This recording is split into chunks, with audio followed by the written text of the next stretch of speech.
So now we move on to Small Business Takeover Week. DC Small Business Takeover Week. We are taking over. We're taking over. That's right. Okay. And with us here in the studio is Stephen Claudet, who's Executive Director of CNHED, and small business owner. With us is veteran Lauren Ginyard and Donnell Johns, who are both with Cap City Client, and they both have their own businesses. One of them, like I mentioned, Lauren has a skincare product line, and Donnell has a business management and leadership consulting company. It's wonderful to have all of you, and I love having small business folks here in the studio. Absolutely. Stephen, please tell us, first of all, so it's National Small Business Week. Is that correct? Right. That's right. Okay. And here in the district, what are you in your office doing? We are launching DC Small Business Takeover Week. In the district, we have 66,000 small businesses that employ 235,000 people. So if we have a whole array of events, people should go to cnhed.org/smallbizweek to see all the events that we're doing. But we're doing many clinic pop-ups. We'll be at the D.C. Department of Consumer and Regulatory Affairs from 8:30 to noon, giving out small business technical assistance. We will be at Ben's Chili Bowl from 11 to 2, doing a small business pop-up. And we will be at Thai Orchid Kitchen from noon and 2 to 2 today, doing another small business pop-up. What we're trying to do is to really promote the importance of small businesses in D.C. Increasingly, becoming an employee or an owner of small business is one of the ways to be able to afford to stay in the District of Columbia. Self-employment is going to increasingly become a strategy for long-term residents and even new residents to be able to afford being in the District of Columbia. We are also, real quickly, having a social media contest, and what we want people to do is to post and retweet anything they're doing to promote small businesses this week. If they own a small business, we're having a Twitter award, a Facebook award, and an Instagram. So if people post, they should hashtag DCWB16, and we will pay attention to who does the most postings, and there will be a Small Business Technical Assistance Award given out to the winner. Very, very exciting stuff. And you really have a host of events going on this week as well. Yes. And all the information is dnhed.org. It's cnhed.org/smallbizweek. If you go to that link or that part of the website, you will see all the events we are hosting throughout the week. Great. And just to clarify, when you said you're at Ben's Chili Bowl today from 11 to 2, it's going to be H Street, at 1001 H Street location. Yes. Just to make sure people go there for any small business assistance. You'll have people there. We'll have people there giving out information. We operate 2 websites that provide assistance to small businesses. We provide an online lending portal for small businesses that need access to capital. That's dcbizloans.com. And we also offer an online technical assistance service called DCSmallBizHelp.org, and people can go to both of those websites and get information on how to get assistance for small businesses. So let's talk to the small business folks here. We have with us here Lauren and we have Donnell. You both have small businesses here in the city. I'll start with you, Lauren. How long have you been doing business here in the city? I actually opened my business or started my company last year. I was working at the same time full time. I'm a single mother. I have 2 small children at home, and I'm also in the military. I'm in the DC Army National Guard. So trying to juggle my full-time life also with my entrepreneurship aspirations, it became a little bit difficult. And you had a job during that time? Yes, I had a job. I worked full-time for the DC Guard. Oh, I see. So what is the line of business that you have? Can you explain it to our listeners? Yes, I have a skincare line. I have a line of products. It's 8 products that range from your facial care to your body care, also your hair care. It specializes in helping with acne, rosacea, certain ailments that you have with your skin, but I treat it naturally. So my skincare line is all natural, and we have a blend of oils that I put together myself at my home, and actually it helped with certain issues that I had and issues that I have with my daughter also. So. And what's the name of the line? Yes, my skincare line is called Oil Logic Skincare. Nice. So you can find it on the website, which is oillogic.skincare.com. Very good. And Donnell, I wanted to. You have a management consulting firm, a management leadership consulting firm. How long have you been doing business in the city? I just started doing business actually last month. Oh wow! Yeah, you are brand new. I am brand new to this space. But the beauty of it is I've been doing this line of work for the last 26 years while I've been in the military. And I wanted to figure out how I can do being a sergeant major for the civilian world. And that's when I came upon being able to do the business management, the leadership consulting. And that gives me the same opportunities where I can change the culture in the organizations. I can get rid of the us against them philosophy, where people go to work and they feel like they play a part in the organization, and they'll do more, which increases the bottom line of every organization. Every place that I've been, I know that the leadership sets the tone, and if the leadership is on board with creating a great culture and environment through allowing their strategic plan to make it all the way down to the individual, it works. And individuals feel like they have a part in the success of the organization. And so it's been a great opportunity to be able to do this. And so I'm very excited about my journey. Is it, and for those of you that are both in small businesses, we, Nizam and I, of course, have our own businesses. We've been in business for some time. But for starting up, it's always very, very difficult, as you know. I mean, it's a lot of challenges, and there's a lot of insecurity. I mean, business people are not secure oftentimes. They're always nervous. Is my product going to work? Am I going to be able to make it? How am I going to pay for it? And so on and so on. All of those things. How friendly is the city for small businesses? Let's begin with you, Lauren, and then I want you to chime in as well, Donna. Yeah, surprisingly, it was a lot more friendlier than I expected, because starting out, I felt like I was alone because I was doing something that a lot of my peers weren't doing, and I didn't know exactly who to turn to.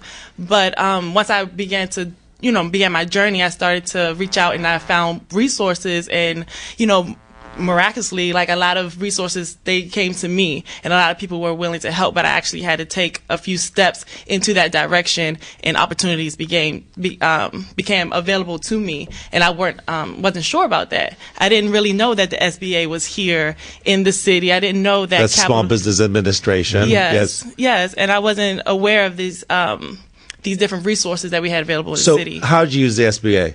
I went there and I spoke to veterans, because I went with what I knew, and I knew the military, and I wasn't sure that we had a lot of resources available to the military until I went out and I found out.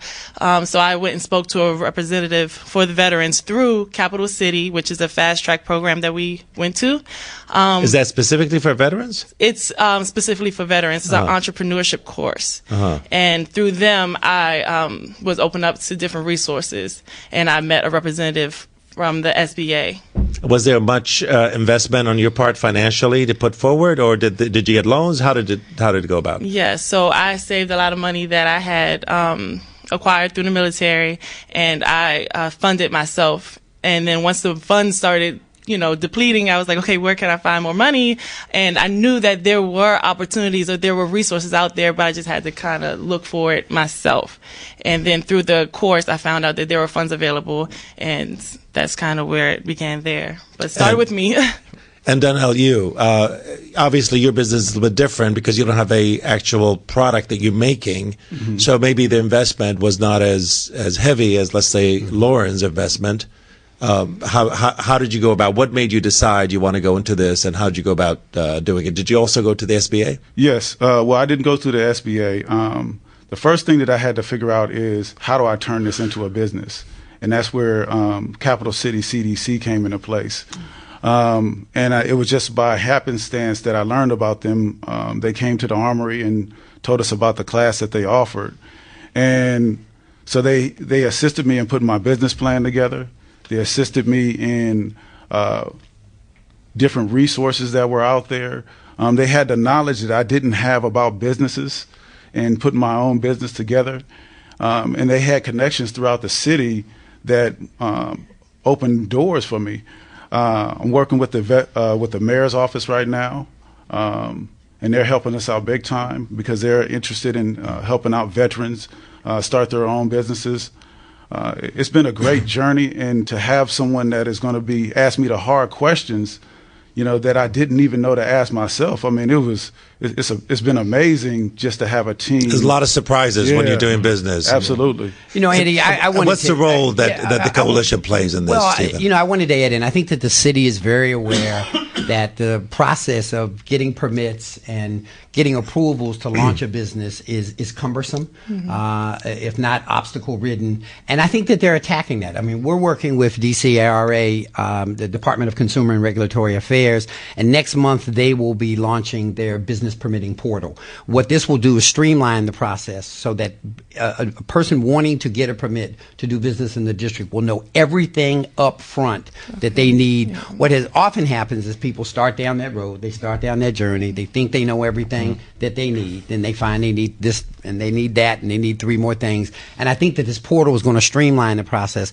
and make it much more effective. They also have a regulatory task force, which is looking at what are the broader obstacles to doing business, so that entrepreneurs who don't have a lot of upfront capital, who may not have all of the insights into launching a business, are not just discouraged in the beginning because they have to go through so much. I mean, I think it's amazing too. I mean, first of all, you two are both enlisted veterans. Is that right? Absolutely. I mean, so I can only imagine what that's like to do that as well as to start your own businesses here in the city. And I think to Stephen's point, the city is getting better all the time, really, in trying to having that navigation to open your own business and that regulatory process be easier. Obviously, we know it's still a long way to go. But we're moving forward in that direction. For those who are not veterans and want to get into business, it seems like there's lots of opportunities for veterans these days to be able to make sure that they succeed. We have lots of homelessness, in veterans, unfortunately. But I want to ask you, Stephen, about what. Are the obstacles bigger for non-veterans to be able to get in? It seems like there's, this Cap City thing and other training programs and so on. That's a good point. I mean, I think veterans are a target audience in many ways, and I think they're also more... And returning citizens, too. Returning citizens, are I think one. they're more readily identifiable because they're connected to a system of identification, whereas the average citizen that aspires to be an entrepreneur is often out there on their own, somewhat wandering in the wilderness looking for help. And that's why CNHED has made a point to launch, we don't call them websites, we call them online communities. And so if you go to our Small Biz Help website, you can find all of the organizations in the city that provide technical assistance to people wanting to start. So they can get business plan assistance, they can get marketing assistance, they can get access to capital assistance. What prevents people from going into business? I know a lot of people really want to do business. Oftentimes, I know I get approached by a lot of people, I'm sure you do too, Nizam, where people want to start their business and you just look at their eyes, they're not going to go through this. And there's lots of unexpected obstacles. And all of you mentioned it, and I think it takes so much perseverance and so much persistence that if you, that's why I think sometimes like being desperate actually gets you into business a lot faster than if you have a comfortable job and a comfortable life. Isn't that true? Yes, Absolutely. because it gives you that drive to find the answers, because it's not going to come to you. You have to actually do the work and find it. You have to be, you have to be self-motivated a lot of the times, because you're not going to have that community of people around you that can identify with the kind of mindset that you have. Yeah. So when you go forth in your journey, it's a lot of hard work in the beginning, but then it's a little bit easier. But a lot of people get discouraged because of the capital up front and you don't have it. So you have to do that extra work and, find, the right people around you to motivate you to find, those resources. They're out there, but you don't know up front. And for a lot of people, especially, I was wondering, why are so many immigrants entrepreneurs? And a lot of times because they get the doors closed in their faces when they show up, when they have an accent or they look different. You've got to create their own. You've got to right. So they create their own businesses. But I also think that they come from communities and cultures where pooling resources is part of a heightened value. You have a lot of immigrant families that will strategically share housing for a period of time so that they can amass the capital to start a business. And I don't know that we have really promoted that within the indigenous indigenous culture that is the District of Columbia, but it's certainly something that can be emulated and modeled to help others. And, the other thing you asked about, why it's difficult to start up, it's really two things. It's knowing how, and it's having resources. And so, again, I come back to the resources that we're trying to make available to people, which is that how do you get started? How do you navigate the process? And also getting capital to people who are not eligible for borrowing from traditional financial institutions. That is critical. And that's big. what DC Small Biz Loans does for many entrepreneurs here in the city. Stephen, tell us one more time how people can find out more about this. What's that website? I think they can go, first of all, to our regular website, which is cnhed.org.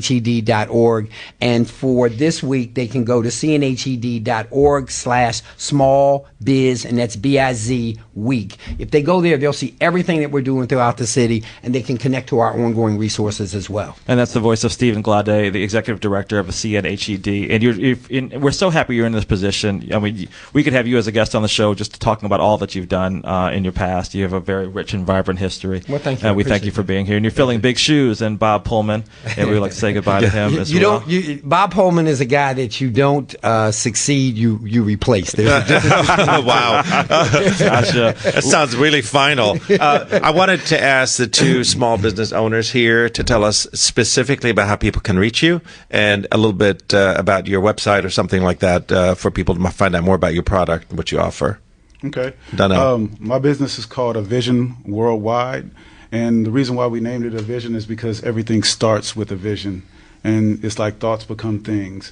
And so right now you can reach us on Facebook, facebook.com/Avision Worldwide. Please visit us there.